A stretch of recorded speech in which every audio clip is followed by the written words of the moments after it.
다 찾으셨습니까? 저 한 절 여러 번 읽겠습니다. 저부터 읽겠습니다. 내가 눈을 들어본즉 네 개의 뿔이 보이기로.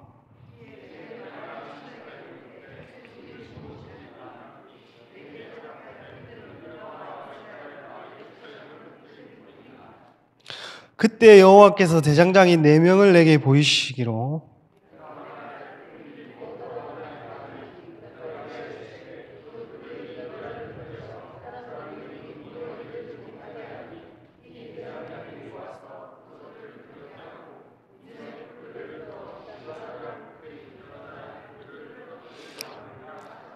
내가 또 눈을 들어본즉 한 사람이 측량줄을 그의 손에 잡았기로.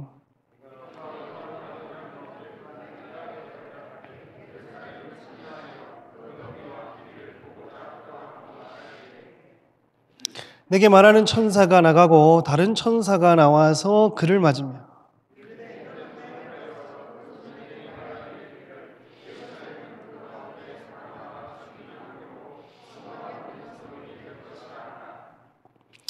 여호와의 말씀에 내가 불로 둘러싼 성곽이 되며 그 가운데에서 영광이 되리라.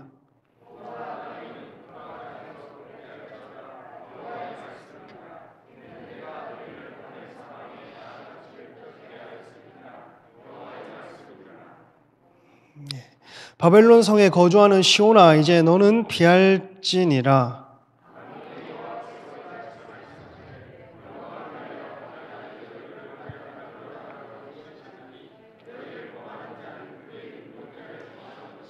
내가 손을 그들 위에 움직인즉 그들이 자기를 섬기던 자들에게 노략거리가 되리라 하셨나니 너희가 만군의 여호와께서 나를 보내신 줄 알리라.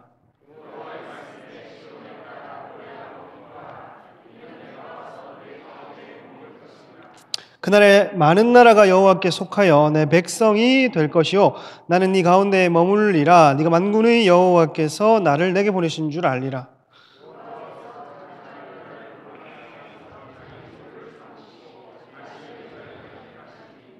같이 읽겠습니다.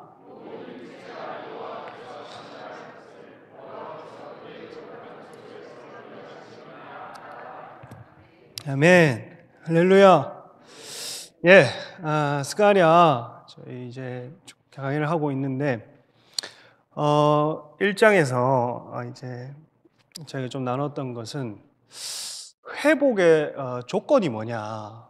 이스라엘의 회복이 곧 성전의 회복과 달려 있었죠. 근데 이제 학개가 한 2달 전에 먼저 이렇게 앞서 이렇게 예언한 선지자, 선배 선지자고 좀 나이도 많고, 스가랴는 좀 젊은 선지자인데 이제 한 2달 뒤에 와가지고 성전을 짓고 있는 16년 동안 이제 성전을 방치하다가 성전 지으라는 하나님의 명령을 방치하다가 이제 학개의 말을 듣고 성전을 재건하는 이스라엘 백성에게 이제 스가랴가 나타나서 야, 성전만 지으면 뭐하냐? 너희가 성전인 줄 모르냐? 너희가 하나님 앞에 돌아오지 않는데 그 성전 지어서 뭐 하겠냐? 이제 학개는 이만하고 스가랴는 이만하고 서로 이제 밸런스를 이제 유지시켜 주면서 예언을 막 하고 있는 그런 상황이었습니다. 근데 이제 스가랴는 회복의 전제 조건이 있다는 거예요. 회복의 전제 조건이 첫째는 너희 조상들이 지은 죄를 짓지 말고 너희가 내게 돌아오기만 하면 나도 너희에게 돌아오겠다. 이게 강조점이라고 했습니다. 너희가 돌아오면 나도 너희에게 돌아오겠다. 근데 이게 쉽지 않잖아요. 이게 쉬운 일이 아닙니다. 사실 스스로 그걸 깨닫고 죄를 깨닫고 돌아오기는 쉽지 않은데, 근데 화석류 나무에서 선 한 사람이 이제 있었다 했죠. 그 사람이 이제 예수님이라 했습니다. 그 사람이 한 11절, 12절, 1장 11절, 12절 이런 데 보면 여호와 하나님께 이제 신원합니다. 어느 때까지 회복시켜 주시지 않으렵니까 하고, 그 이위 예수님이 하나님께 되고 회복을 기한이 다 찼다고 이스라엘을 회복시켜 달라고 그렇게 하고 있었습니다. 그러니 회복의 전제 조건은 우리 어쨌든 예수님께 달라붙어서 그분의 힘을 입는 겁니다, 여러분. 그분께 우리가 가지가 나무에 붙듯이 달라붙어서 그분의 힘을 힘입어 하나님 앞에 나아가고 하나님께 간구하고, 그게 이제 전제 조건인데, 그때에 하나님이 마음의 흡족함을 얻으시고 일어나셔서 열심을 내셨다 했습니다.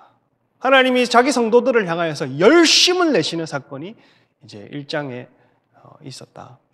2장에 보면 이제 네 뿔과 네 대장장이 측량줄 환상 이렇게 나옵니다. 이게 그냥 보면 좀 뭐라 해야 되나 읽을 때도 굉장히 이제 이걸 누가 누구면 누가 누군지를 잘 보지 않으면 이게 해석하기가 되게 어렵습니다.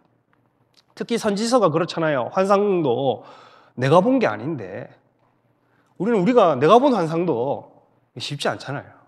내가 무슨 뭘 봤노 이렇게 되는데 스가랴가 본 거를 우리가 보려고 하니까 쉬운 게 아니에요. 그래도 어떻게든 최대한 쉽게 우리가 스가랴가 봤다고 생각하는 느낌으로 한번 이렇게 쫙 그려드리는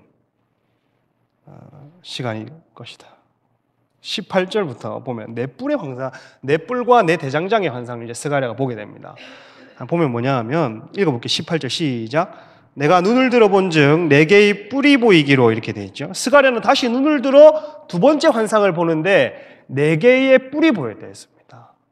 네 개의 뿔이 보였다. 네 개의 뿔이 보였는데 뿔은 뭐 보통 이제 권세, 힘을 상징하잖아요. 그래서 어떤 권세를 가진 힘을 가진 어떤 뿔을 보게 됐는데 여기 보면 보이기로라는 게 감탄사인데 힌내라는 말로 보라, 그러니까 봐라.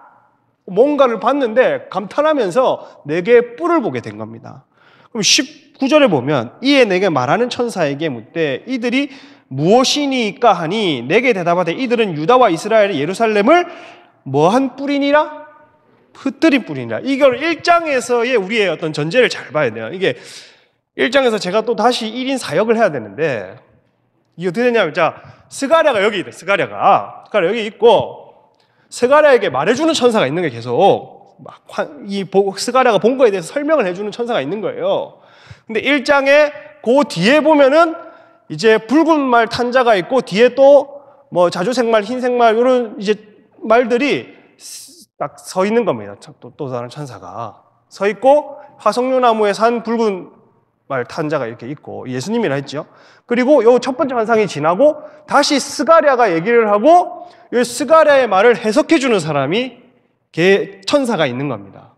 그래서 두 번째 환상이 딱 보이는데 앞으로 해석해 주는 천사는 계속 따라다니면 해석만 해 주는 거예요. 해석만. 보면 이에 내가 말하는 보세요. 스가랴는 이 자신에게 앞서 마주한 천사에게 내 뿔이 무엇인지 물어봅니다. 이 뿔이 뭡니까? 이렇게 물어봤단 말이에요. 그러니 중요한 단서가 있는데 뭐냐 하면 흩뜨린 자라라는 말인데 흩뿌리다의 완료형입니다. 흩어버린 굉장히 강조를 하고 있는 거죠. 흩어버린 나라다. 내 뿔은 역사 가운데 이스라엘을 힘으로 들이받아서 이스라엘을 흩어버린 나라들을 얘기를 하는 거예요. 그래서 이제 굳이 얘기를 하면 나중에 뭐 열국이 나오고 많은 나라, 여러 나라라는 표현들이 나오거든요. 그래서 특정 어떤 나라를 네 개로 보기보다는 어떤 이스라엘 항상 동서남북 내 주변에 적들이 있었습니다. 이쪽에 이제 서쪽에는 늘 블레셋이라 이런 쪽 있죠. 요 동쪽에는 암몬이랑 모압이 있죠. 북쪽에는 아수르 바벨론 있죠. 밑에는 애굽이 있죠. 근데 요거를 굳이 내 나라로 한번 흩뜨렸다고 했으니까 내 나라로 한번 추려보자면 흩뜨려서 이제 통치하는 국가겠죠. 그래서 요때는 이제 유다 때니까 뭐 바벨론 다니엘 환상을 한번 우리가 봅시다. 요 거의 비슷한 시기에 다니엘이 처음에 근머리가 뭡니까? 바벨론. 여기는 메데바사. 그다음 여기 뭡니까? 여기는 헬라. 여기가 어떻게 되면 두 다리가 로마잖아요. 그래서 굳이 네 개를 나누자면 바벨론, 이제 메데바사, 헬라, 로마까지 어떤 이제 쭉 이어지는 강대국들의 흐름이다. 아수르부터 시작해야 되나? 요 바벨론부터 시작해야 되나를 굉장히 이제 고민을 하다가 일단은 말하면 계속 길어지니까 일단은 제 생각에는 일단 바벨론부터 잡는 게 좋을 것 같다. 굳이 4개를 나누자면, 4개 나눌 필요 없는데 나누자면 그렇다. 20절에 보면 그때 여호와께서 대장장이 4명을 내게 보이시기로 이렇게 했죠. 여호와께서 보이시기로 이어서 이 본 장면은 하나님이 보여주셨다는 말을 강조하는 거예요. 보세요. 이어서 누가 보이시기로? 앞에는 여호와께서라는 말이 없잖아요. 여기 뒤에가 더 중요하다는 거예요. 뒤에가. 앞에 이렇게 4뿔도 중요한데 뒤에 4대장장이를 여호와께서 직접 보여주셨다는 것을 이름을 뒤집어 넣잖아요. 그러니 요 뒤에 하는 일이 더 중요하다는 거예요. 앞에 4나라가 뭐 이게 아수르부터 시작하냐 뭐부터 시작하냐가 중요한 게 아니라 보면 이어서 본 장면은 하나님이 보여주신 장면인데 대장장이 4명을 봤어요. 대장장이 4명을. 대장장이 4명을 봤는데 21절에 보면 그들이 하는 일을 한번 보겠습니다. 시작.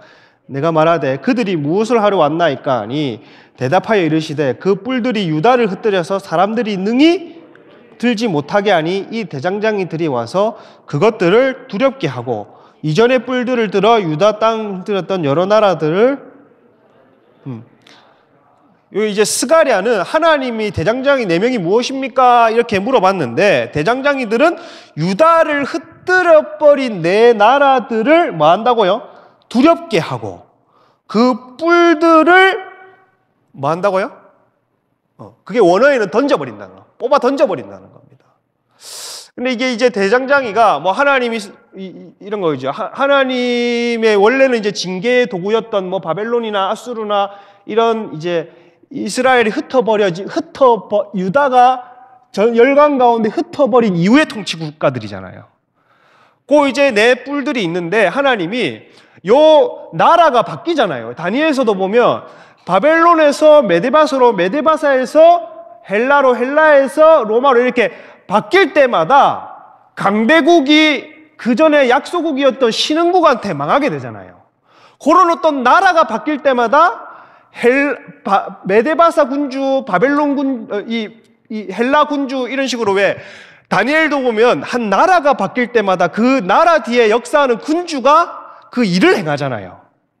예를 들어 메데바사에서 헬라로 바뀔 때에 헬라 제국 위에 역사하는 군주가 하나님의 어떤 명령을 받아서 그 나라를 패하게도 하시고 세우기도 하시잖아요. 그래서 이 바벨론도 패하게도 하시고 세우기도 한 것처럼 요 4대장장이도 그 어떤 나라가 바뀔 때마다 그 나라들을 어떤 그 심판하는 역할을 했던 겁니다. 요 나라들이 바뀔 때마다.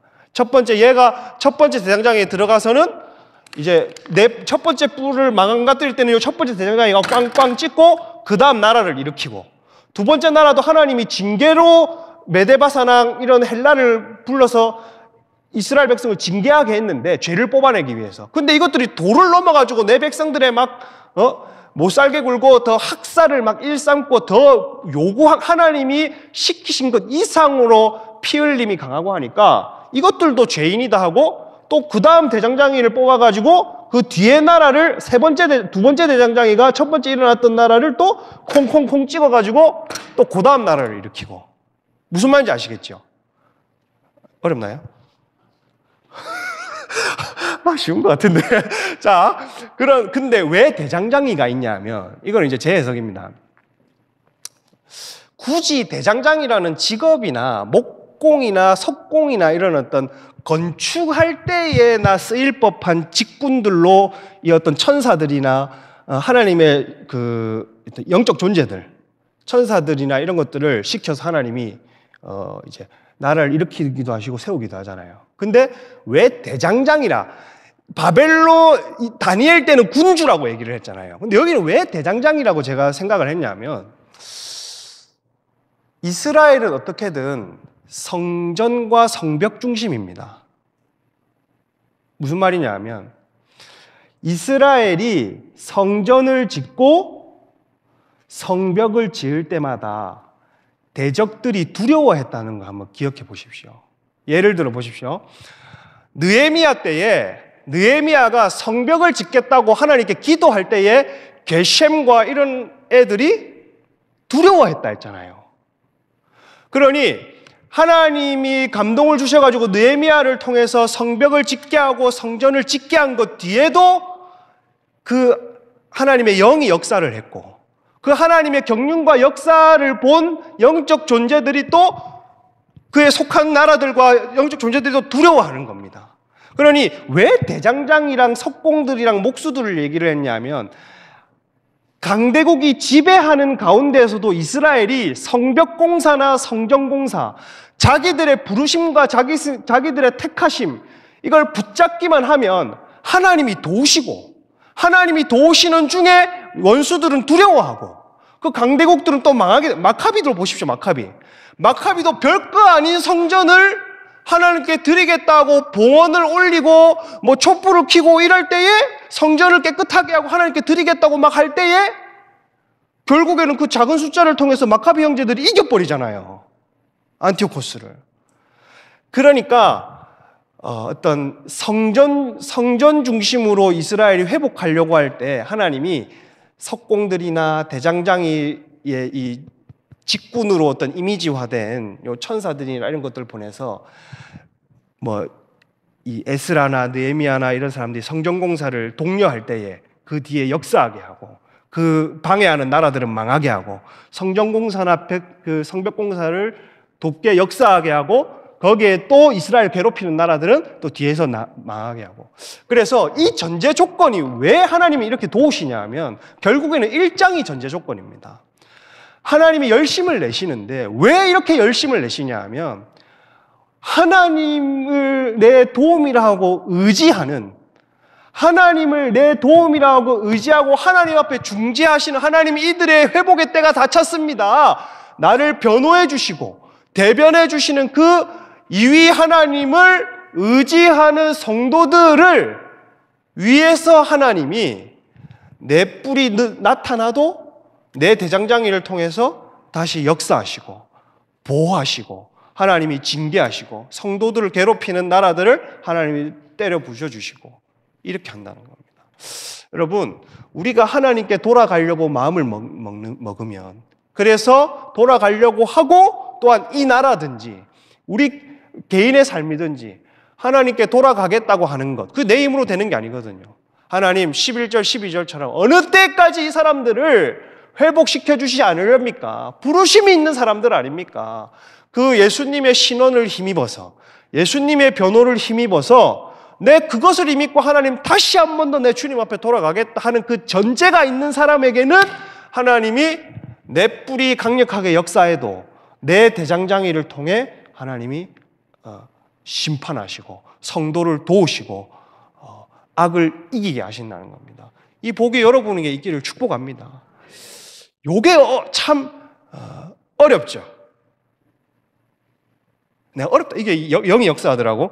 이게 계속 앞에서 설교자가 지가 얘기해놓고 지가 어렵죠 하면 다 어려워지는 것 같아, 내 느낌에. 그래서 이런 말 안 해야 된다. 그래서 쉽게. 이게 이해가 된다 하면 그래 이렇게. 자, 두 번째는 측량줄을 잡은 거. 이제 다음 환상으로 넘어가는 겁니다. 다음 환상으로. 측량줄 환상인데 한번 읽어보겠습니다. 1절 시작.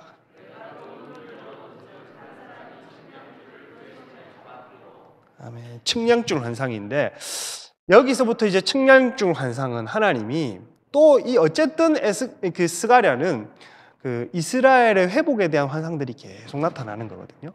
그래서 1장은 어떤 회복의 조건들을 얘기를 했다면, 하나님이 회복의 어떤 근거들을 제시합니다. 2장에는 회복의 근거들을 제시하면서 우리는 그러면 어떻게 해야 되느냐, 하나님이 회복의 근거들을 제시할 때 우리는 무엇을 해야 되느냐를 2장이 딱 보면 되는 겁니다. 그래서 하나님은 개인의 삶이든 국가든 민족이든 도시든 하나님 회복의 근거를 던져주시는데, 요걸 듣고 보고 새긴 사람들은 가만히 있으면 되냐? 아니라는 거예요. 우리도 해야 될, 최소한 우리가 해야 될 게 있는 겁니다.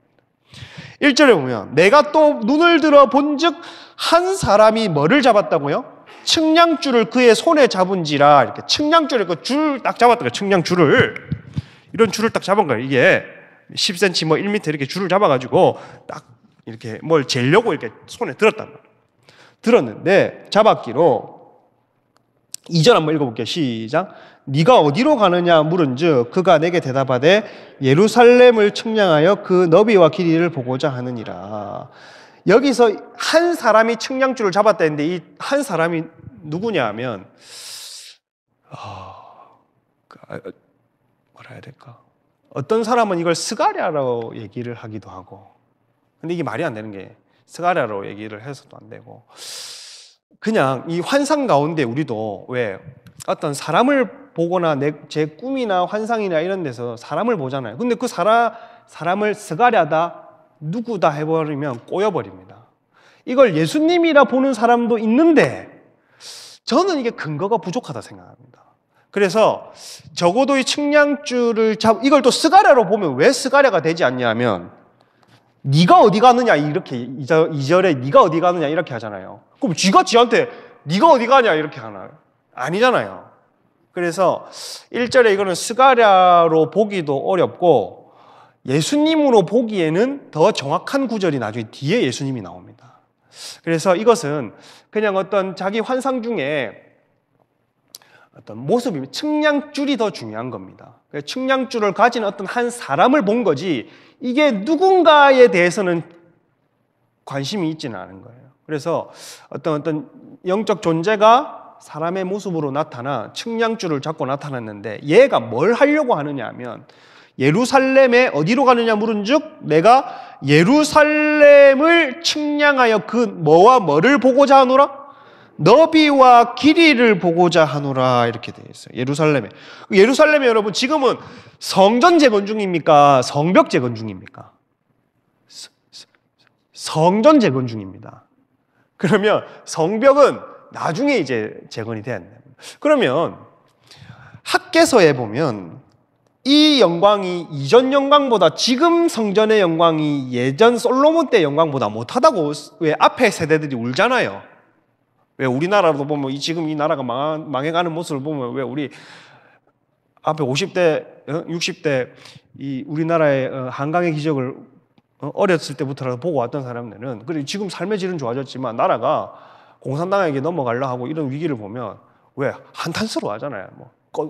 이 하드웨어를 삐까고 번쩍해도 그런 것처럼 이제 이스라엘의 이전 솔로몬 때의 영광을 본 사람들은 지금 성전을 보니까 별로 속에 안 차서 슬퍼했다 이런 얘기가 학개서에 나옵니다. 그렇죠? 근데 그따다가 또 성벽도 없는 상황인데 무슨 측량줄을 재러 간다는 거예요. 이해가 안 되는 겁니다. 그래서 어떤 한 소년이 예루살렘의 측량줄을 잰다는 거는 이제 앞으로 성벽을 지을 거잖아요. 앞으로 성벽을 이제 느헤미야 이후로 성벽을 지을 건데 이 측량줄을 재기 위해서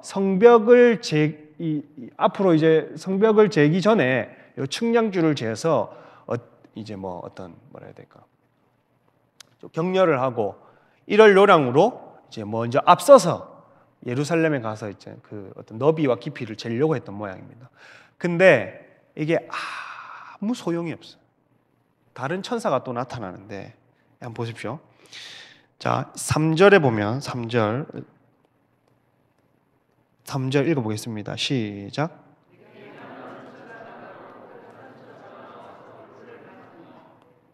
내게 말하는 천사가 나가고 다른 천사가 나와서 그를 맞으며 이렇게 되어 있어요. 4절도 읽어볼게요. 시작. 이르되 너는 달려가서 그 소년에게 말하여 이르기를 예루살렘 그 가운데 사람과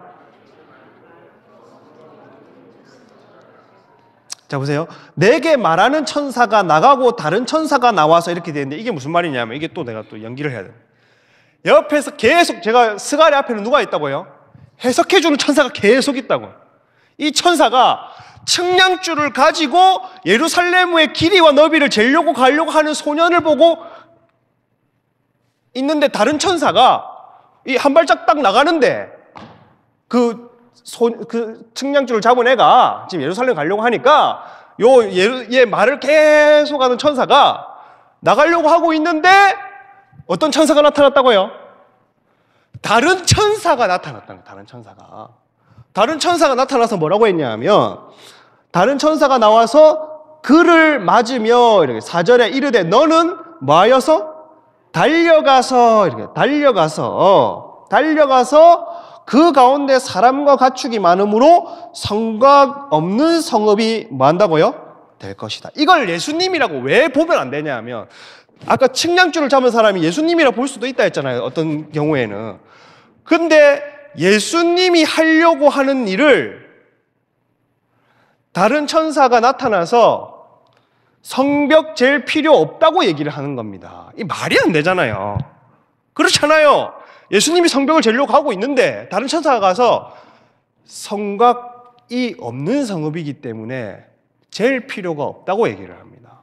그래서 말하는 천사가 나갈 때에 다른 천사가 나타나서 야, 니는 저기 측량줄 가지고 간 사람한테 가서 성곽을 잴 필요 없다고 지금 얘기해주고 와라 하고 계속 스가랴에게 말하던 천사는 갔단 말이야.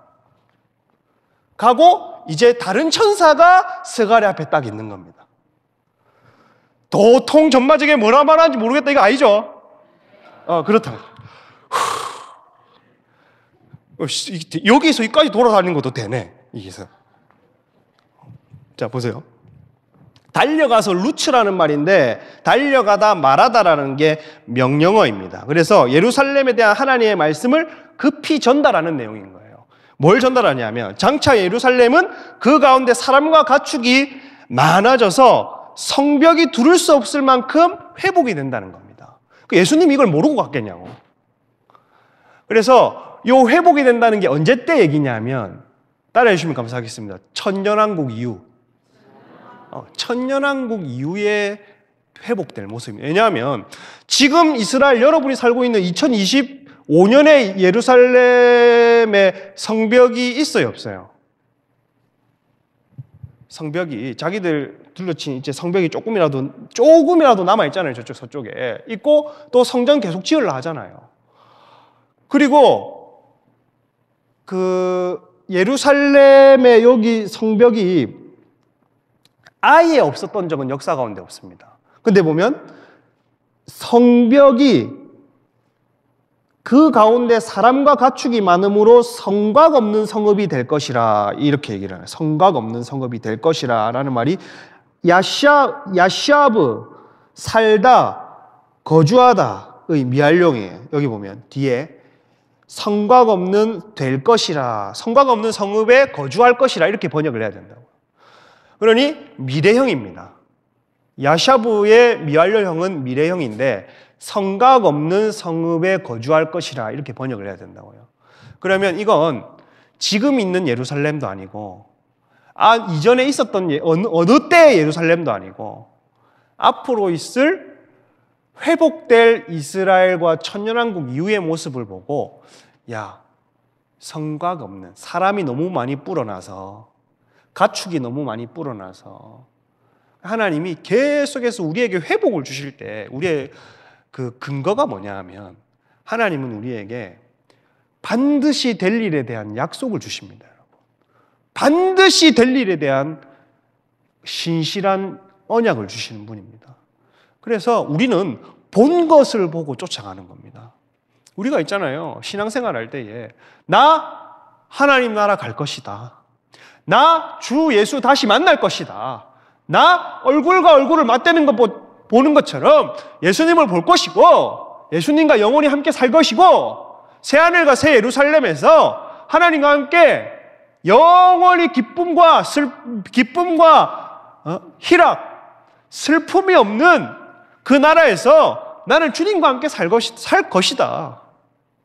우리의 비전이고 우리의 소망이고 우리 계시록이 우리에게 보여주는 것이고 우리가 예수 믿을 때에 본 것입니다, 여러분. 예수님 다시 오시면 가장 완벽한 정의와 가장 완벽한 공의를 베풀어서 모든 악의 근원을 제거할 것이고 우리의 눈물 근원을 완전히 드러내서 없애줄 것이고 우리를 회복시켜 줄 것에 대한 그거 보고 우리 신앙생활하는 거 아니에요, 여러분.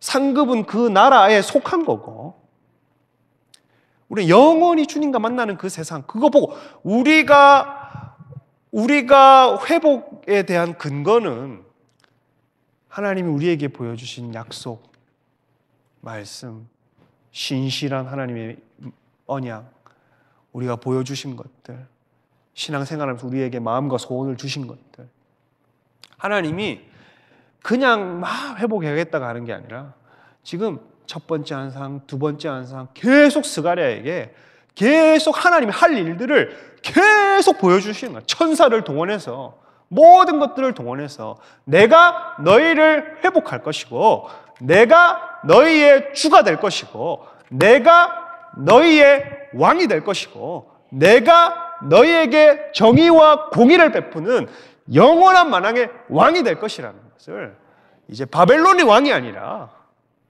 세상 왕이 너희를 통치하는 게 아니라 내가 너희를 다스릴 나라가 아주 가까이 왔다는 것을 스가랴를 통해서, 이게 이중 예언이지만 오고 오는 세대에 미친 우리에게까지 스가랴가 본 환상이 우리 믿음의 근거가 되고 우리가 신앙생활을 보고 달려가는 것에 근거가 되는 거예요. 아브라함도 마찬가지잖아요.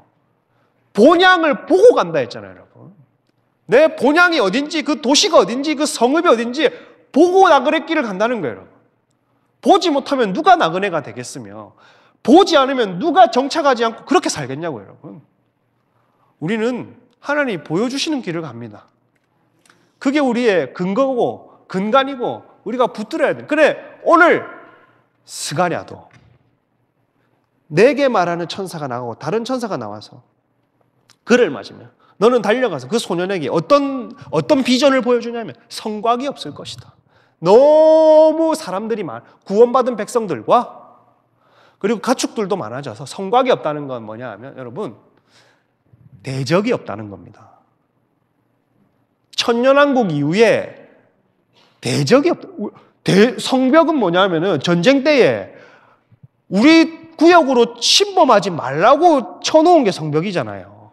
성곽이 없다는 건 대적이 없다는 겁니다. 대적이.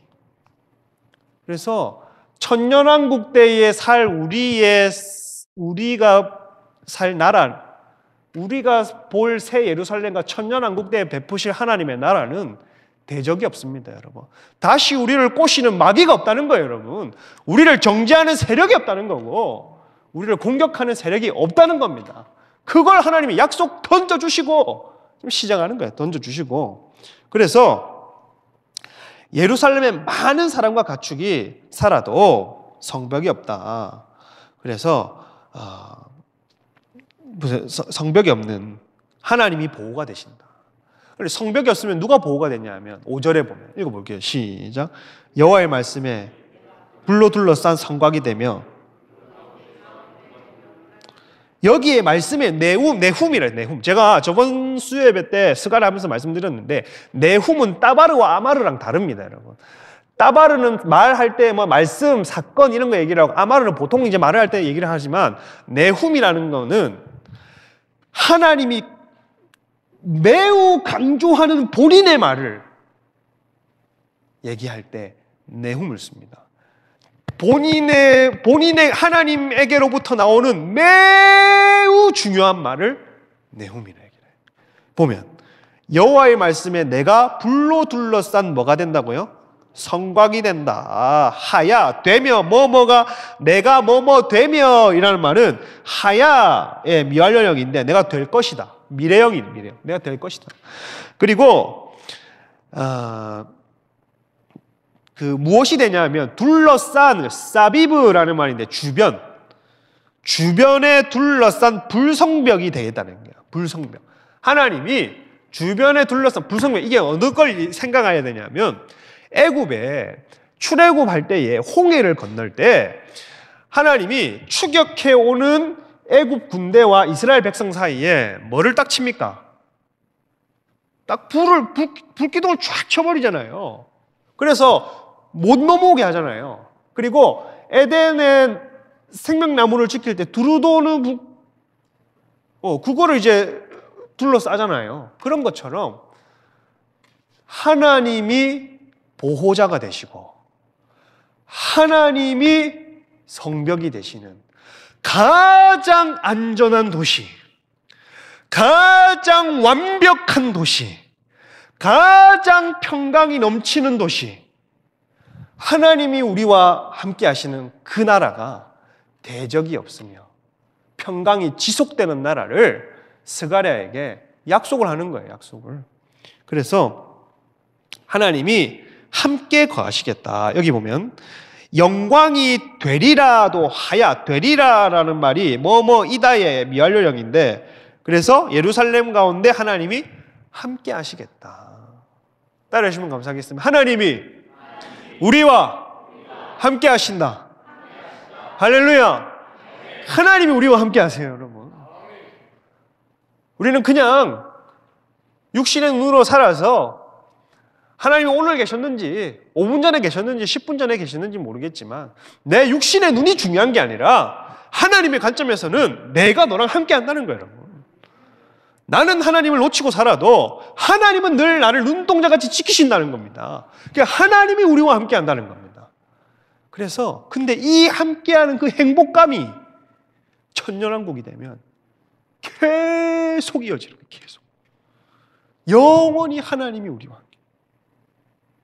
근데 또 너무 이렇게 죄된 본성이 우리는 하나님 우리와 함께하면 너무 부담스러울 것 같아요. 영원히 함께하면 계속 옆에서.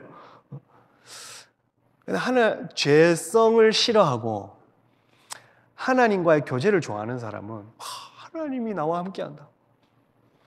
하나님이 약속을 주는 거야. 왜냐하면 하나님이 하나님 자신이 우리와 함께하고 싶으셔서.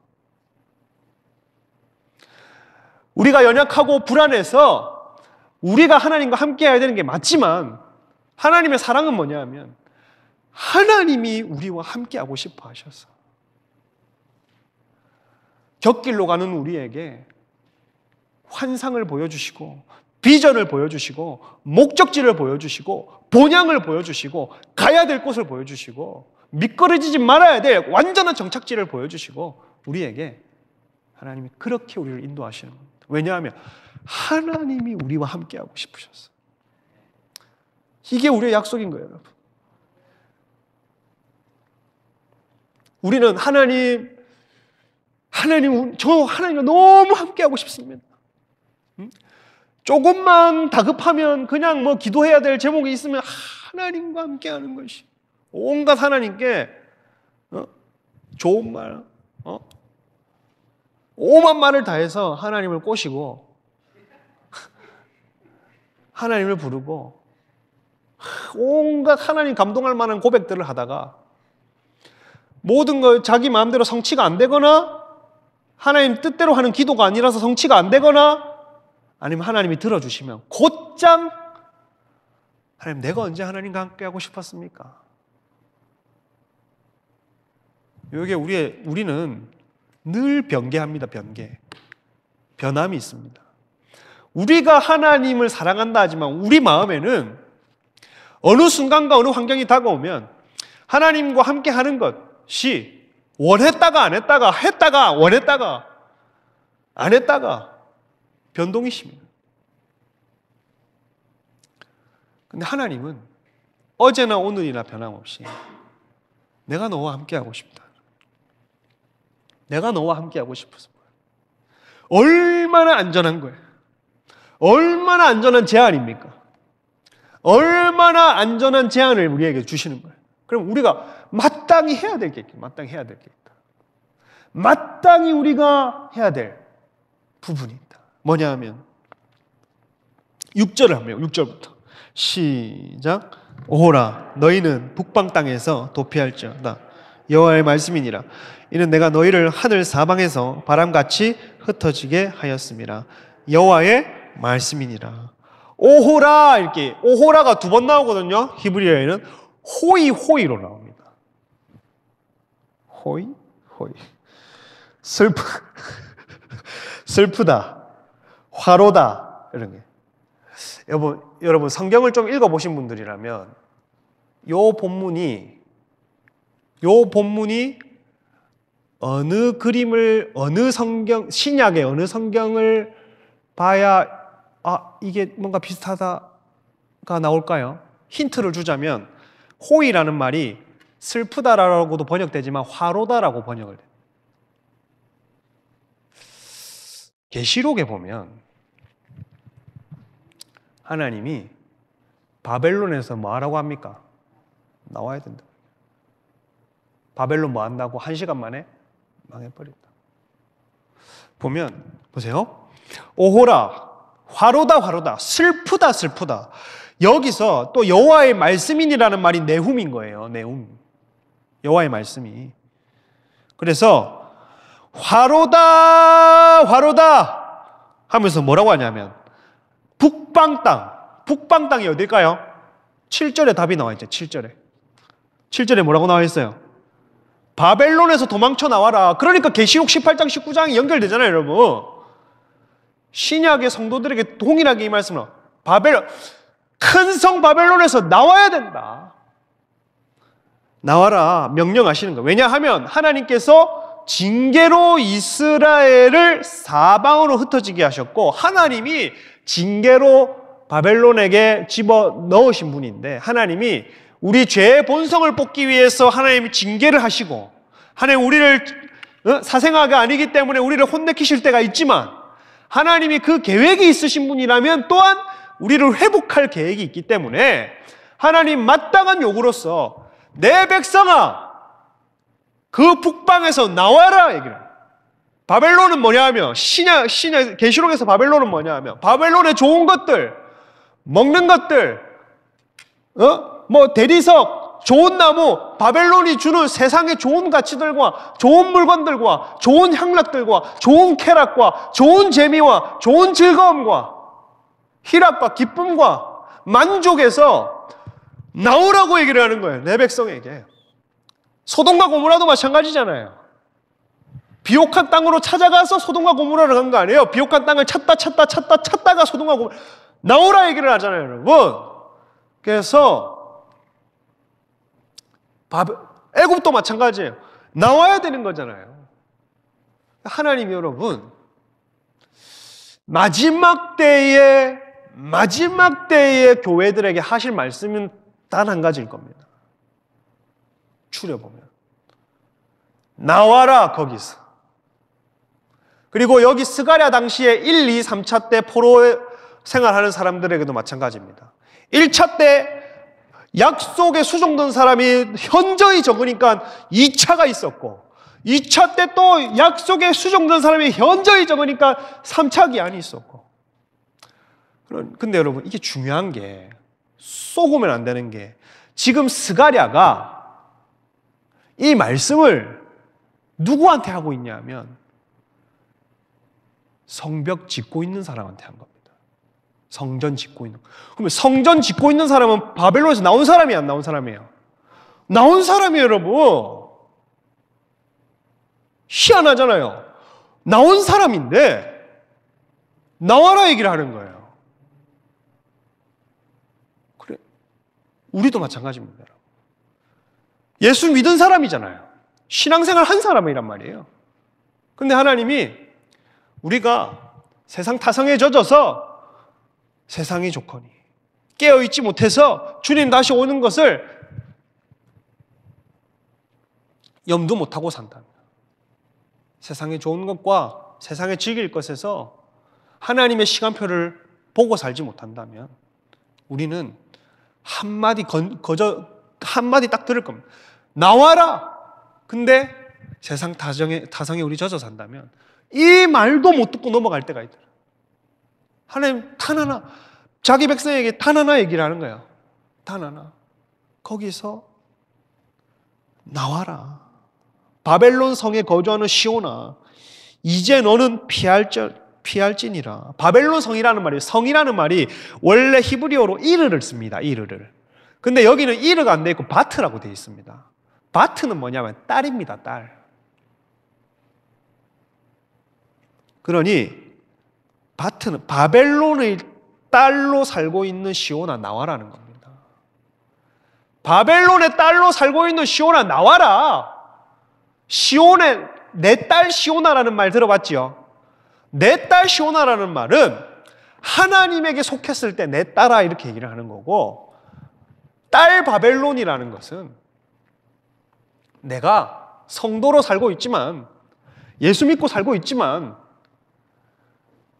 주님 믿는다고 여기 출석하고 있지만 육신이 아니라 내 영과 혼과 내 영혼이 마귀에 붙들려 살고 하나님을 잊은 채 성벽을 16년 동안 멈췄던 것처럼 하나님과 교제를 멈추고 하나님과의 동행을 멈추고 하나님과의 삶을 멈추고 하나님과의 약속에 대한 수종을 멈추고 신앙생활에 대한 믿음을 멈추고 이렇게 한다면 우리도 동일할 겁니다, 여러분.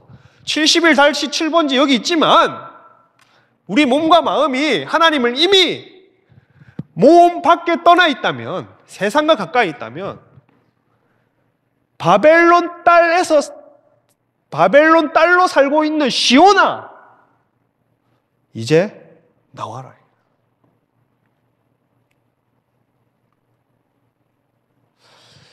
그래서 타이르고 징계하고 시온에게 타이르고 징계하고 기한이 때가 돼가지고 바벨론을 어미라 부르고 집에 오지 않으면 자기 자식 아닌 거죠, 여러분.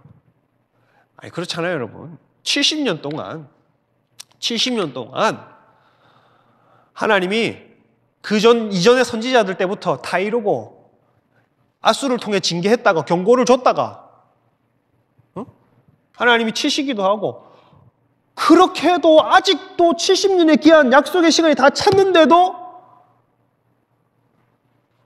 안 나오고 있으면 딸 시온이 아니라 딸 바벨론이잖아요. 자기 자식 아닌 겁니다, 여러분. 하나님의 백성 아닌 겁니다. 근데 유대인들이 바벨론에서 도망치지 못했던 이유가 있습니다, 여러분.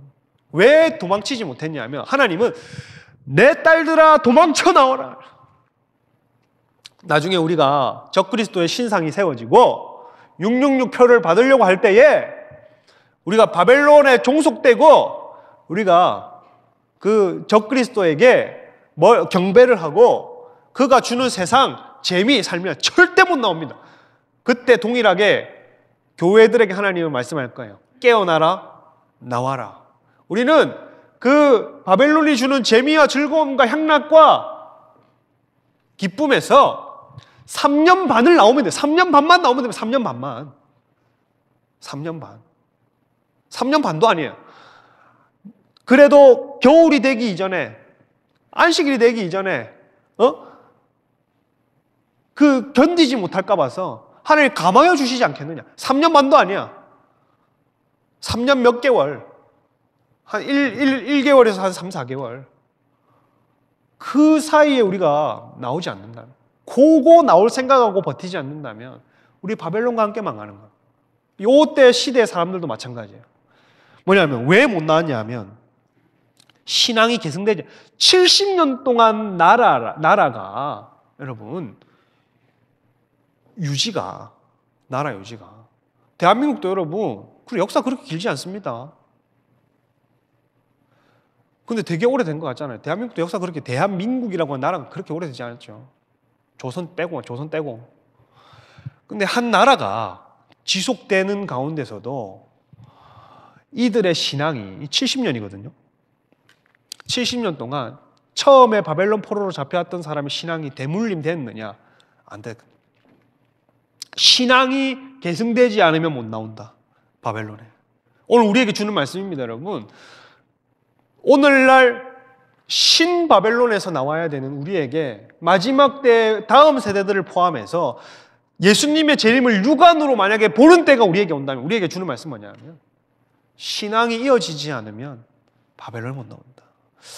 저와 여러분의 가문과 가정과 자녀에게 신앙이 이어지는 은혜의 길을 축복합니다, 여러분.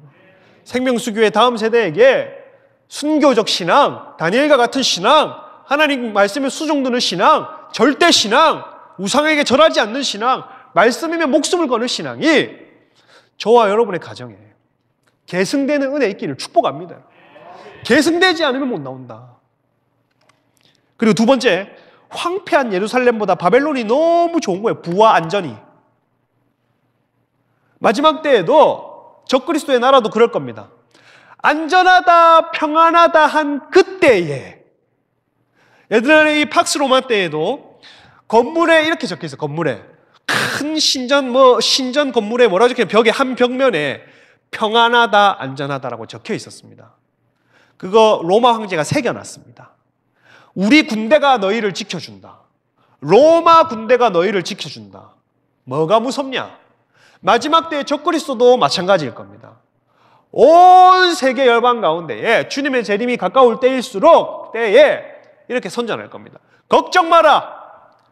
요즘 시대에 예수 다시 오시면 뭘 예수 다시 오심이냐?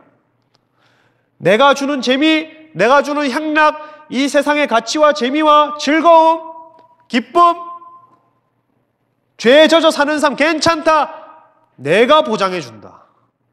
세상의 왕인 내가 보장해준다. 세상 임금인 내가 보장해준다. 평안하다. 신무기가 발달이 되고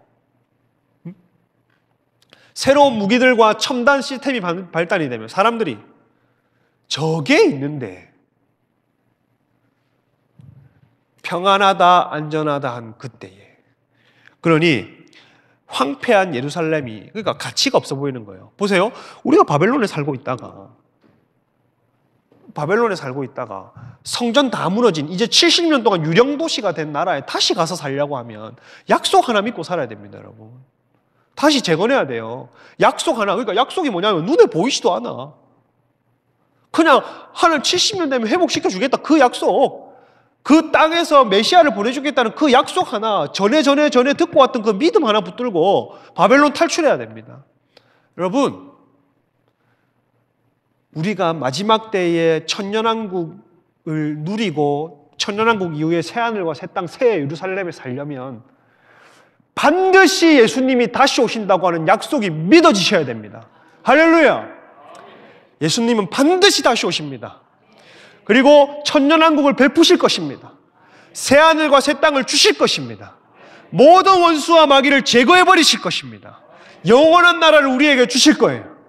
근데 이게 여러분, 세상에 좋은 음식들, 좋은 옷들, 좋은 집들, 좋은 차들, 나의 재산들, 나의 쌓은 것들, 수고들, 그게 바벨론과 함께 한순간에 무너진다고 상상만 하기라도 한다면 그게 있잖아요. 사람이 입은 그렇게 고백을 하는데 마음은 덜덜덜덜 떨릴 겁니다. 그래, 그게 진짜 정상입니다. 그래서 믿음인 거예요. 그래서 믿음인 겁니다.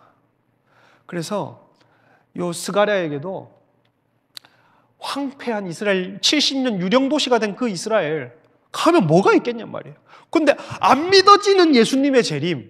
그래, 예수님의 재림은 그래, 우리가 늘 고백 믿어진다. 정말 내가 천국에 갈까? 여기부터 시작해야 되는 분들도 있을 수 있습니다. 그래, 예수님 재림은 맞는데 내가 이렇게 살다가는 내 정말 예수님 오시는 건 내가 알겠는데 내 이 믿음 가지고 예수님 진짜 오면 나 천국에 들어가는 걸까? 다른 사람 다 몰라도 나 이렇게 살고 있는데 나 이 믿음 가지고 내 가족도 숨기는 내 믿음의 밑바닥, 내 가족도 모르는 내 믿음의 밑바닥, 나와 하나님만 아는 그 밑바닥, 이거 가지고 그거 계속 사단이 정지할 겁니다. 현실을 더 크게 보고 약속을 더 작게 보게 만들 겁니다. 예수님이 다시 오시겠다는 그 약속을 더 작게 보게 만들 겁니다. 여러분, 믿음이 부어지시기를 축복합니다. 여러분. 믿음이 계승되시고, 그리고 분명히 우리가 단언할 수 있는 것은 세상이 아무리 좋아지고 발전되고 우리를 즐겁게 하여도 하나님이 우리와 함께하는 즐거움을 비교도 할 수 없을 겁니다. 이게 정말 진실로 믿으신다면, 정말 진짜로 여러분과 제 마음 가운데 그 어떤 것보다, 그 무엇보다 하나님과 함께하는 것이 기쁨이라고 정말 여러분과 제 마음에 절실한 마음이 있다면, 여러분, 우리 마지막 때에 예수님 다시 오시기 직전에 바벨론 나올 수 있습니다. 여러분, 도망쳐라 내 백성아, 나와라 내 백성아, 그 목소리가 스가랴 때 다시 들려졌다면 마지막 때 한 번 더 들릴 겁니다. 그때 우리는 이 믿음이 있다면 나올 수 있을 겁니다. 그 세 번째 나오지 못했던 이유는 뭐냐면 가나안 땅에 대한 약속을 잊어버렸기 때문입니다. 70년 동안 그렇게 썩어 사니까 바벨론에 가나안 땅에 예수님을 보내주시겠다고 하는 약속을 잊어버리죠.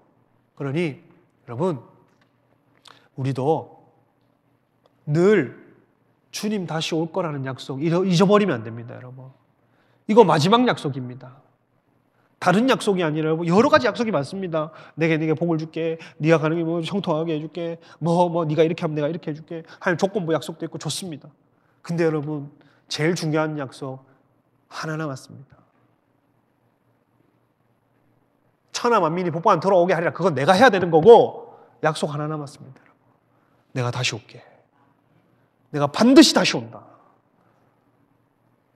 여러분, 주님이 구약 때에는 613가지 줬습니다. 지키라고. 그거 달달달 외워도 못 지켰습니다, 여러분. 지키고 사는 의미지만 그 안에 얼마나 많은 약속이 있었겠어요. 얼마나 중요하다 생각하고 살았겠어요. 물론 우리에게 십계명이 중요하지만, 근데 가장 중요한 약속을 우리에게 주셨습니다. 이스라엘이 초림 예수를 저버리고 그 약속을 잃어버려서 가장 중요한 약속을 저버렸습니다. 613가지 다 외웠지만 예수님, 초림 예수님에 대한 약속 다 잃어버렸습니다. 그러니 망하고 지금까지 사는 겁니다. 근데 있잖아요, 우리에게 여러분 613가지 약속, 예수님 십자가 대속의 은혜 안에서 성령의 힘을 힘입어서 복음 안에 살고 정죄함을 받지 않고 율법의 요구를 다 이루어 살도록 하나님 만들어 주셨습니다. 우리에게 단 하나 남았습니다. 여러분, 복잡한 거 아닙니다. 어려운 거 아닙니다. 딱 하나 남았습니다. 뭐 하라고 한 것도 아닙니다. 하나 남았습니다. 내가 다시 올게. 깨어 있으라. 내가 다시 온다. 할렐루야. 아주 선지서를 하면 심각해집니다. 절대 여러분을 미워하거나 여러분이 죄 지었다는 걸 제보를 받았다든지 절대 그런 어떤 게 아니에요. 뭐라 하지 마세요, 저한테. 8절. 우리 이제 빨리 해보겠습니다. 8절 읽겠습니다. 시작. 만군의 여호와께서 이같이 말씀하시되 영광을 위하여 너희를 노력한 여러 나라로 보내셨나니 너희를 9절 맨 앞에 있습니다. 9절 맨 앞에 키가 있습니다. 키가. 왜냐하면 4절, 7절 도피를 해라. 왜냐하면 도피하고 도망쳐 나와라. 그 이유를 말합니다. 8절부터. 왜냐하면 만군의 여호와께서 이같이 말씀하시되 영광을 위하여 너희를 노력한 여러 나라로 보내셨나니 너희를 범하는 자는 그의 눈동자를 범하는 거니라. 너희를 노력한 여러 나라로 보내셨나니 이게 누굴까요? 스가랴일까요? 여호와의 천사 예수님일까요? 헷갈립니다, 이거. 저는 답을 알고 있습니다. 답은 11절에서 공개가 됩니다. 일단 예수님 이위 하나님인데 왜 이게 스가랴로 보는 사람도 있고 예수님으로 보는 사람이 있는데 왜 스가랴로 보면 말이 안 되는지를 보면 알 수가 있습니다. 보면 예수님이 약속을 하시는 왜 이유를 말씀해 주시는 건데, 왜냐하면 도망쳐 나와야 되는 이유, 만군의 여호와 군대 장관이신 하나님이 뭐 한다고요? 말씀하시되 영광을 위하여 너희를 노력한 여러 나라로 보내셨나니 너희를 범하는 자는 뭐를 범하는 것이다? 그걸 약속을 하신 거예요. 왜냐하면 도망쳐 나와라. 왜냐하면 이 사람들이 의심을 했거든요. 내가 진짜 가면 강대국 바벨론이 메데바사 메데바사 때도 의심을 했습니다. 아무리 칙령이 내려주고 가라 해도 이거 속이는 거 아닐까? 안 그렇게 했어요, 여러분? 그러니까 1차 때, 2차 때, 3차 때에 많은 사람이 못 갔습니다. 이미 안정화되기도 했고 이거 무슨 꿍꿍이가 있는 게 아닐까? 온전히 약속을 못 믿은 세대가 있는 거예요. 근데 만군의 여호와가 야 걱정하지 마라. 그 세상에서 나와라. 내가 나오라 하면 나와라. 왜냐? 보복이 두렵거든. 나를 믿어라. 너를 보복하는 자를, 원수 마귀를, 너를 대는 자는 나의 눈동자를 대는 것이다. 너를 치는 자는 나를 치는 것이다. 하나님이 약속을 주신 거예요. 그리고 9절에 보면 읽어볼게요. 시작. 내가 손을 그들 위에 움직인즉 노략거리가 되리라 하셨나니 너희가 만군의 여호와께서, 여기도 9절 앞에 키가 있어요. 도망쳐 나와야 되는 이유. 또 왜냐하면 바벨론에서 도망쳐 나와야 될 이유. 움직인즉, 루프라는 말인데 이리저리 움직이다라는 거예요. 이리저리 움직이다. 이리저리 움직이다는 말이 뭐냐면 손을 뻗어서 이리저리 움직인단 말이거든요. 손을 뻗어서 하나님이 이리저리 움직이면 어떻게 된단 말이에요? 예수님이 손을 뻗어가지고 이리저리 움직이면 어떻게 되냐면, 이리저리 움직인즉 그들이 자기를 섬기던 자들에게 뭐 하게 된다고요? 그러니 강대국이 하나님이 자기 손을 뻗어서 이리저리 움직이기만 하면 강한 나라가 약한 나라에게 패하기도 한, 하나님은 왕들을 세우기도 하시고 왕들을 패하기도 하시고 나라를 세우기도 하시고 낮추기도 하시는 분입니다. 우리가 어마어마한 이 세상의 풍조와 이 세상의 바벨론 시스템에서 나올 수 있는 이유는 뭐냐 하면, 우리가 나오기만 하면 하나님은 자기 손을 뻗어서 적그리스도의 나라라 할지라도 이리저리 흔들기만 하면 노략물로 만들 수 있는 분이라는 겁니다. 그분을 믿고 나오는 거예요. 왜 나오라 하냐 하면 이제 바벨론의 심판이 있을 거기 때문에. 왜 마지막 때의 성도들에게 바벨론에서 나와라 하냐면, 이제 예수님 다시 오시면 바벨론과 함께 젖어 살았던 모든 종들과 종속된 자들, 노예들은 바벨론과 함께 망할 것이기 때문에 급하게 주님이 나와라 제발, 심판이 임했다 얘기를 하는 거예요. 그래서 하나님이 이렇게 저렇게 옮기기만 하면, 이게 왜 마지막 때 얘기냐면, 하나님이 이스라엘을 들어서 강대국을 이기게 한 적, 그러니까 재패까지를 한 적이 한 번도 없습니다. 그렇잖아요. 그러면 계속 로마가 안 나타났지. 그러면 마지막 때에 예수님이 다시 오셔가지고 바벨론을 다 깨서 부수시고 돌나라가 나타나가지고 다니엘서에 신상에 발등을 치니까 모든 바벨론 때부터 모든 역사에 제국들이 와르르 무너진 것처럼 요 노략거리가 된다는 것도 천년왕국 때가 되면 완전히 주님이 평정하시는 나라가 펼쳐져서 대적이 없어지는 겁니다. 모든 정의와 공의를 실현하셔서 우리에게 안전이 되어주시고 이러한 보장을 주시는 하나님, 우리 하나님, 그분은 노력이 그냥 자기 손을 뻗어서 이렇게 하기만 이래 된다는 거예요. 그 하나님이 우리 하나님. 그러니 우리가 할 건 하나밖에 없어요. 나와라. 나와라. 지금 그 삶에서 나와라. 시간이 움직인다. 나와라 지금. 그래서 하나님의 이제 두 번째 약속이 뭐냐면 10절에서 13절까지입니다. 10절 읽어볼게요. 시작. 여호와의 말씀에 시온을 따라 노래하고 기뻐하라.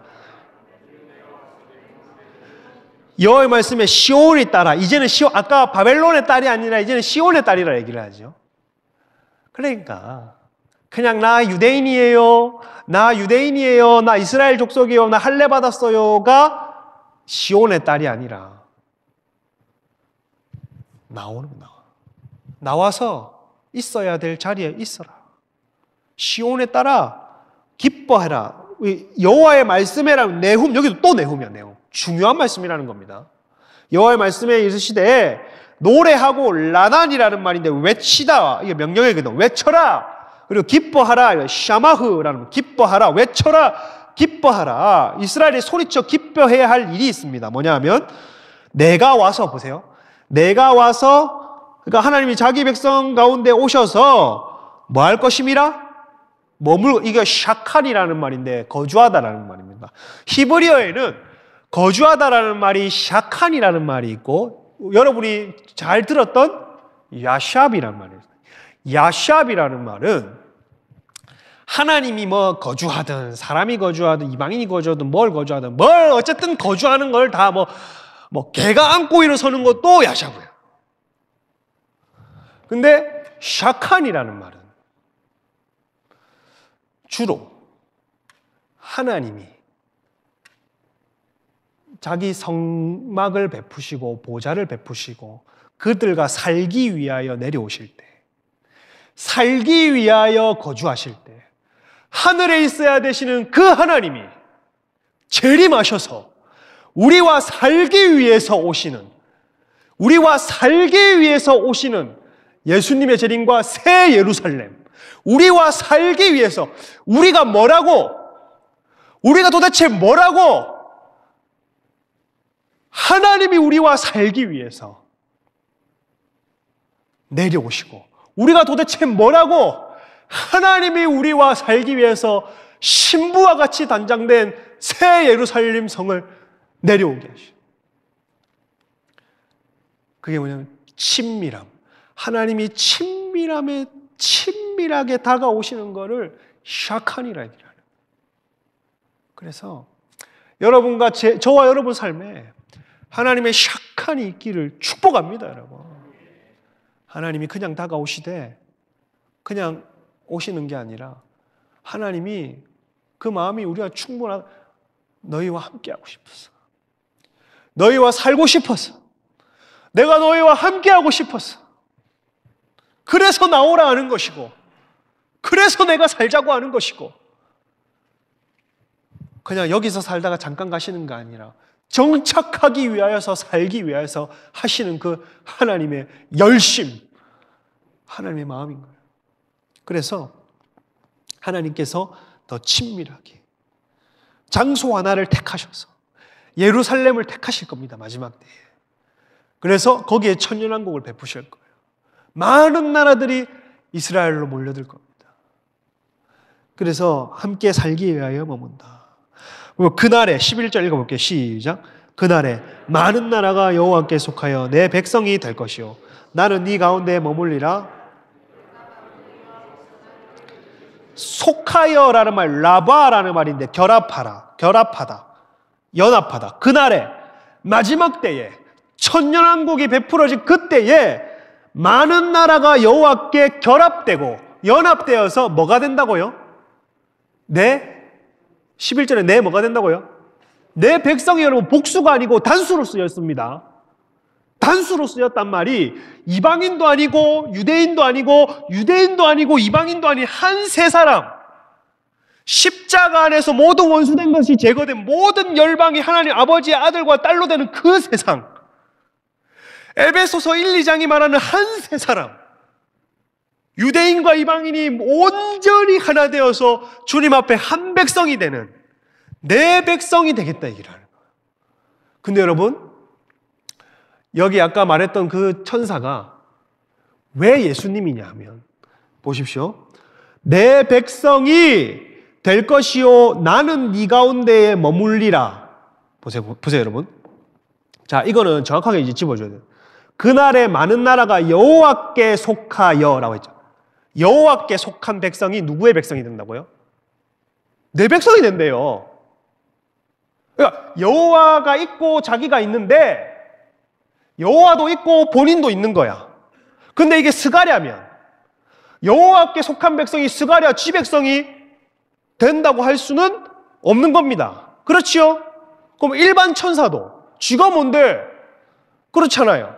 그러면 여호와께 속한 백성이 내 백성이 된다고 하는 것은 예수님입니다. 내 백성이 될 것이요 예수님 나는 네 가운데에 머물리라. 네가 만군의 여호와께서 나를 누구에게 보내신 줄 안다는 거예요. 그러니까 이걸 잘 구분을 해보십시오. 내게 속한 백성이 있고 여호와께 속한 백성이 있고 그걸 내 백성이라 하는 사람이 있고 나는 너희에게 거주한다고 하는 사람이 있고 근데 그게 누구냐 하면 여호와가 아니라 보냄받은 자래. 그 예수님이지. 쉽습니까? 제가 이거를 너무 복잡한 거야. 내가 보는데 나도 이게 진리를 탐구해야 되는데 네가 누구고 내가 누구며 너는 무엇이며 나는 누구인가 이걸 처음부터 잘못 잡아버리면 3장부터 신뢰가 없잖아, 신뢰가. 그러니까 보면 나는 네 가운데 머물리라. 10절에 보세요. 10절에 내가 머물 것임이라와 여기 나는 네 가운데 머물리라. 여기 보면 그래. 10절은 하나님. 자 이제 일단 넘어갑시다. 12절 읽어보겠습니다. 12절 시작. 여호와께서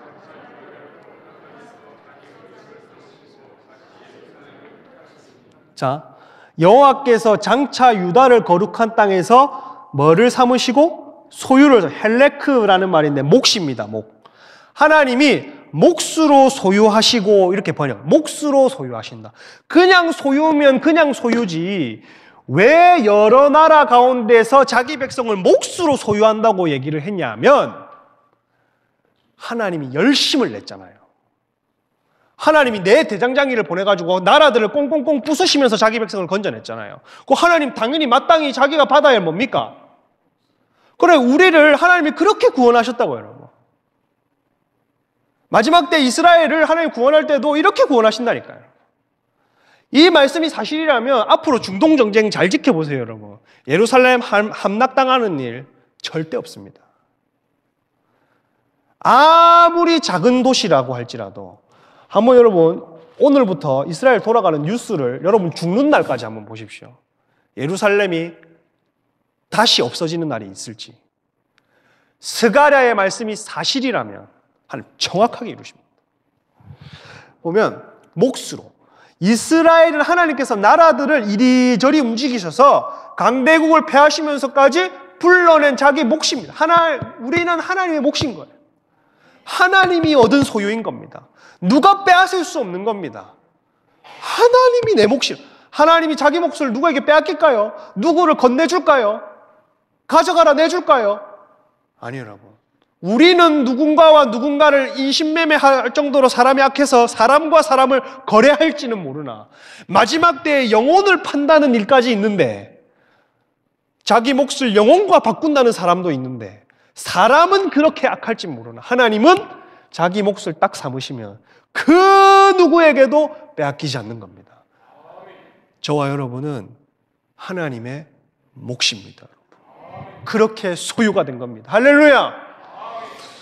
마지막 13절 읽어볼게요. 시작.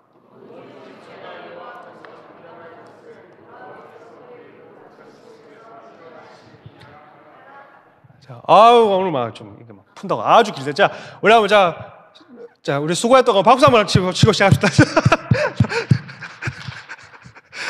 제가 박수 받고 싶었어. 되네 이거. 네가 누구며 내가 누군지 학을 뗐어. 요한계시록도 그렇게 안 어려웠거든. 이거 참 희한하네. 13절. 모든 육체가 여호와 앞에서 뭐 할 것은? 잠잠할 것은. 하나님이 뭐라고 해요? 잠잠해라. 조용히 해라.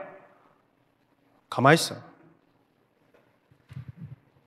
저희 아버지가 저한테 평생 제일 많이 하는 소리가 뭔지 아십니까? 가만히 있어. 사랑해? 아닙니다. 지금까지 평생 제가 들어온 말 중에 제일 많이 들은 말. 가만히 있어. 뭐만 하면 가만히 있어. 내가 지금 다 컸는데 아직도 가만히 있어래. 뭐만, 가만히 있어. 말을 좀 자기보다 앞서서 말을 또 서로 의견이 다를 수도 있잖아. 아버지 아들 간에. 가만히 있어. 우리 상견례 갈 때도, 상견례 갈 때도 뭐라 하냐면 그 전날에 아버지 내일 내가 뭐 어떻게 말하면 될까? 왜 상견례 가면 좀 엄숙하잖아요. 그러니까 아버지가 뭐라 하냐면 니는 어른들 말하는데 가만히 있어. 니 아무 말 하지 말고 가만히 있어. 가만히 있어. 그걸 또 왜 상견례 같은 데 가면 제가 식당을 알아보고 왜 대충 제가 길을 알잖아요. 제가 길을 알고 제가 몇 층인 줄 알고 내려가지고 어디로 가는지를 내가 알잖아요. 내가 딱 9층을 딱 눌렀어. 분명히 왼쪽으로 걸 내가 안내를 해야 돼. 아버지 일로 와야 됩니다. 엘리베이터 딱 나가려면 가만히 있어. 어디고 여기가? 아버지 일로 가. 가만히 있어. 이쪽으로 와야 돼. 가만히 있어. 니 가만히 있어 봐. 그리고 진짜 딱 상견례 자리를 딱 돼서 이제 요리가 딱 나오는데 진짜 전날에 가만히 있으라 해서 내가 장인 앞에서 가만히 있었어. 아무 말 안 하고 가만히 있었어. 1시간 동안. 가만히 있어. 그래 물어보더라고 마지막에 장인 어른이. 석호야, 근데 니는 왜 자꾸 아무 말을 안 하고 가만히 있냐. 그래서 제가 딱 한마디. 어제 우리 아버지가 어른들 얘기하실 때는 가만히 있으라 해서 지금까지 가만히 있습니다.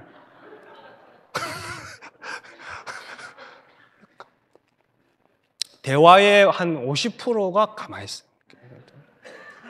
제가 지금 전화를 해드리고 싶어요. 지금 아마 전화를 하잖아요. 전화를 하고 스피커폰을 틀어도 대화의 50%는 가만히 있어요. 아마 제 나이가 40이, 50이 되고 60이 돼도 가만히 있어요. 그래서 하나님이 딱 일어나서 뭐라 하냐면 가만히 있어. 왜 가만히 있으라냐? 모든 육체가 여호와 앞에서 잠잠해. 가만히 있어라. 가만히 있으면 그는 육체 가진 것들은 가만히 있어. 왜 그러냐면 이방 나라들이 볼 때에 불공평한 거예요. 아니 70년 만에 나라도 없던 게 왜 하나님이 택하신 나라가 됩니까? 교회도 마찬가지입니다. 마지막 때에 적그리스도의 나라들이 막 아예 성도들 다 망가져 사는 줄 알았더만 결국에는 승리해서 자기 백성 자기 나라 만드시. 이때에도 하나님이 70년 만에 이스라엘 백성을 회복시키실 때 위에 블레셋이나 암몬이나 모압이나 이런 주변국들이 아우성거렸을 겁니다. 불만을 토해냈을 겁니다. 왜 다시 성전을 지어가지고 하나님 뭐라 하냐면 잠잠해라. 잠잠해라. 이방 나라들은 이스라엘을 회복 앞에서 불만을 토로하는데 하나님은 잠잠해라. 뒤에 왜 키가 있습니다. 키. 왜냐하면 왜 가만히 있어야 되냐면 조용히 해야 되냐는 이유는요. 뭐랍니까? 뭐가 일어나심이라? 여호와께서 거룩한 처소에서 뭐 하심이라? 일어나십니다. 거룩한 처소에서 일어나셨다. 이게 여러분 쿰이라고 쓰여 있는 게 아니라 보통 일어나다 할 때 쿰 하고 쓰거든요. 근데 이거는 우르라고 쓰였습니다. 우르는 뭐냐 하면 첫 번째가 깨다입니다. 깨어나다. 두 번째가 한 세 번째쯤이 일어나답니다. 이게 무슨 말이냐면 하나님이 70년 동안은 가만히 계셨다가 마치 깨어나신 것처럼 이제 하나님 내가 주님께 돌아갈게요. 내 이제 하나님 바벨론에서 도망쳐 나올게요. 나를 신원해 주시고 나를 변호해 주시는 예수님의 힘을 입어서 나 하나님 한 분이 의지라 생각하고 그렇게 살게요. 나 마지막 때에 주님 따르길 원하고 어린 양 따라가길 원합니다. 하나님 나 그렇게 살길 원합니다. 예수님도 저렇게 산다 하잖아요. 아버지 저렇게 산다 하잖아요. 왜 회복 안 시켜줍니까? 저렇게 산다고 하는데 이제 기한이 다 됐습니다. 누구 집사 이제 회복시켜주세요. 누구 권사 이제 회복시켜주세요. 누구 성도 하나님 이제 은혜 있게 해주세요. 하나님이 이게 합당하면 마치 깨어나듯이 우르 일어나셔서 누가 아우성거려도 가만히 있어. 왜냐하면 이제 하나님의 시간입니다. 모두가 잠잠하고 한 사람을 회복하고 적군을 물리치고 하나님이 일으키시고 하나님이 세우는 건 모든 사람의 입을 다물고 하나님이 고유로 하셔야 되는 하나님의 소관이십니다. 이제 하나님의 타임입니다. 여러분 오늘 말씀 좀 어렵고 복잡하더라도 여러분 이 말씀이 여러분에게 새겨지고 들렸다면 그럼 여러분은 이제 나올 각오로 내 어떤 죄든지 간에 어떤 타성에 젖은 삶이든지 간에 내가 이 하나님과 멀어진 삶에서 나오리라 결단하고 하나님 예수님 의지한다면 그렇게 오늘 기도한다면 이제요 하나님의 시간이 들어가는 겁니다. 이제 우리가 기도할 때 하나님의 시간으로 들어갈 것입니다. 이 나라도 마찬가지입니다. 마지막으로 제가 얘기하겠습니다. 이 나라도 우리가 약속의 말씀을 붙들고 하나님 이 대한민국에 공산화가 무슨 말입니까? 자유민주주의 기본 질서를 그 안에 하나님 자유복음 통일을 주시면 이 나라 세계 평화에 기여하겠다고 그렇게 약속하고 성경에 손을 얹은 나라이며 성경 아니면 답이 없다고 선언한 나라인데 우리가 그 약속 우리 힘으로는 못 지킬까 봐 선교사 파송하겠다고 서원한 나라인데 하나님 이거 그냥 그대로 두실 겁니까? 그리고 이걸 진심으로 우리가 하나님 앞에 신원하고 내뱉는다면 이제는요 하나님의 시간대로 들어가는 겁니다. 그러한 목소리들이 더 커진다면요 이제 하나님의 시간대로 들어가는 겁니다. 하나님의 시간대로 우리 모두 들어가시기를 축복합니다. 축복합니다. 우리 한번 기도하고 마무리하도록 하겠습니다.